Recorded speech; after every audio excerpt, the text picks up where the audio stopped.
Hello everybody, welcome back to Seripals. So at last Pakistan cricket team ఫిబ్రవరి 15న ఇండియాతో ఆడాల్సిన మ్యాచ్ని ఆడుతున్నట్టు ప్రకటించింది. అసలు వాళ్ళకి సంబంధం లేని విషయంలో ఇంటర్ఫియర్ అయ్యి ఇండియాతో మ్యాచ్ ఫస్ట్ బాయ్కాట్ చేసింది. సో ఈ విషయం ఒక కంక్లూజన్కి వచ్చిన తర్వాత మీ ముందుకు రావాలనుకున్నాను. అసలు ఏం జరిగిందనే విషయం ఈ వీడియోలో చూద్దాం. ఈ మ్యాటర్ ఎక్కడ స్టార్ట్ అయిందంటే ఆల్మోస్ట్ నవంబర్ ఆర్ డిసెంబర్ టైంలో బంగ్లాదేశ్లో హిందూస్ మీద టార్గెటెడ్ అటాక్ చేశారు. వారి ప్రాపర్టీస్ని చాలా వరకు డ్యామేజ్ చేశారు. So as a Hindu majority country ఇండియాలో ఈ విషయం మీద చాలా చోట్ల ప్రొటెస్ట్లు జరిగాయి.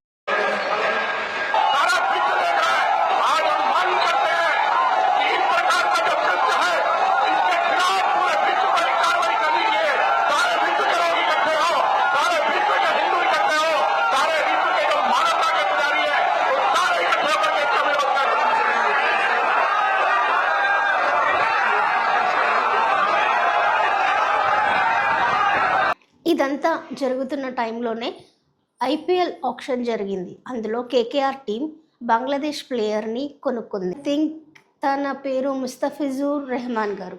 Please at 2 crore for the fast bowler at 2.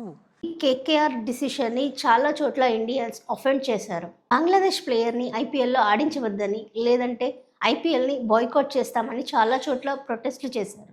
So సీరియస్నెస్ని అర్థం చేసుకొని బీసీసీఐ ఈ విషయంలో ఇన్వాల్వ్ అయ్యింది. బంగ్లాదేశ్ ప్లేయర్ ముస్తాఫిజుర్ రెహమాన్ గారిని వెంటనే రిలీజ్ చేయాలని కేకేఆర్ టీంని ఆదేశించింది BCCI. Instructed the franchisee KKR to release one of their player Mustafizur Rahman of Bangladesh. And KKR కూడా ఆ ప్లేయర్ని రిలీజ్ చేసింది. ఇక్కడ ఒక్క మిస్ అయిన విషయం ఏంటంటే తనని రిలీజ్ చేస్తున్నట్టు బంగ్లాదేశ్ క్రికెట్ బోర్డ్కి ఇన్ఫార్మ్ చేయలేదు. విషయం మీద బంగ్లాదేశ్ క్రికెట్ బోర్డ్ ఒక స్టేట్మెంట్ రిలీజ్ చేసింది దట్ మాకు ఇండియాలో సెక్యూరిటీ లేదని, మా T20 వెన్యూస్ని వేరే చోటికి మార్చాలని ఐసీసీకి విన్నవించుకుంది. ఐసీసీ కూడా దీని మీద ఒక ఇండిపెండెంట్ కమిటీ వేసి ఇండియాలో సెక్యూరిటీ పరంగా ఏవైనా ఇబ్బందులు ఉన్నాయా అని ఎంక్వైరీ చేసింది. T20లో ఆడే మిగతా జట్లన్నింటినీ ఇండియాలో సెక్యూరిటీ రీజన్స్ పరంగా ఏదైనా ఇబ్బందులు ఉన్నాయా అని అడిగితే అందరూ నో అని చెప్పారు, except Pakistan and Bangladesh. 24 hours time ఇచ్చినా కానీ బంగ్లాదేశ్ ఇండియాలో ఆడడానికి ఒప్పుకోనందున బంగ్లాదేశ్ని స్కాట్లాండ్ అనే టీంతో రీప్లేస్ చేశారు.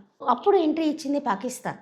బంగ్లాదేశ్ని సడన్గా T20 నుంచి తీసేయడం కరెక్ట్ కాదని, దీన్ని మేము ఖండిస్తున్నామని ఆ దేశ ప్రధాని ప్రకటించారు. బంగ్లాదేశ్కి మద్దతుగా తాము T20 ఇండియా పాకిస్తాన్ మ్యాచ్ని బాయ్కాట్ చేస్తున్నట్టు ఆయన ప్రకటించారు. वर्ल्ड कप जो है उस हवाले से हमने बड़ा वाज़ेह स्टैंड लिया है कि हम हिंदुस्तान के ख़िलाफ़ जो मैच है वो हम नहीं खेलेंगे क्योंकि విషయాన్ని ఐసీసీ చాలా సీరియస్గా తీసుకుంది. పాకిస్తాన్ ఈ మ్యాచ్ తప్పకుండా ఆడాలని, లేదంటే సివియర్ కాన్సిక్వెన్సెస్ ఎదుర్కొంటుంది అని హెచ్చరించింది ఐసీఏ.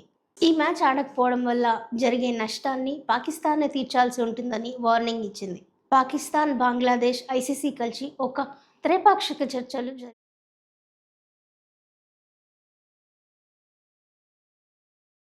అందులో పాకిస్తాన్ ఐసీసీ ముందు 3 డిమాండ్స్ పెట్టిందట. ఏంటంటే పాకిస్తాన్కి ఐసీసీ నుంచి వచ్చే షేర్ని పెంచాలని, ఇండియా పాకిస్తాన్తో కలిసి బైలాటరల్ సిరీస్ని ఆడాలని కండిషన్ పెట్టింది. ఇవేవి ఐసీసీ అంగీకరించలేదు. కానీ మ్యాచ్ బాయ్కాట్ చేయడం వల్ల బంగ్లాదేశ్కి విధించిన పెనాల్టీని మాత్రం రద్దు చేసింది.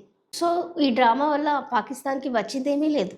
డ్రామా క్రియేట్ చేసి లాస్ట్కి ఒప్పుకున్నారు. ఈ మ్యాచ్ ఆడకపోతే ఫైనాన్షియల్గా తమకి చాలా లాస్ అని గ్రహించి పాకిస్తాన్ ఆడడానికి నిర్ణయించుకుంది. అట్ లాస్ట్ T20లో మోస్ట్ ఎగ్జైటింగ్ మ్యాచ్ జరగబోతోంది ఆన్ ఫిబ్రవరి 15. పాకిస్తాన్ క్రియేట్ చేసిన ఈ డ్రామా మీద మీ ఒపీనియన్ ఖచ్చితంగా చెప్పండి.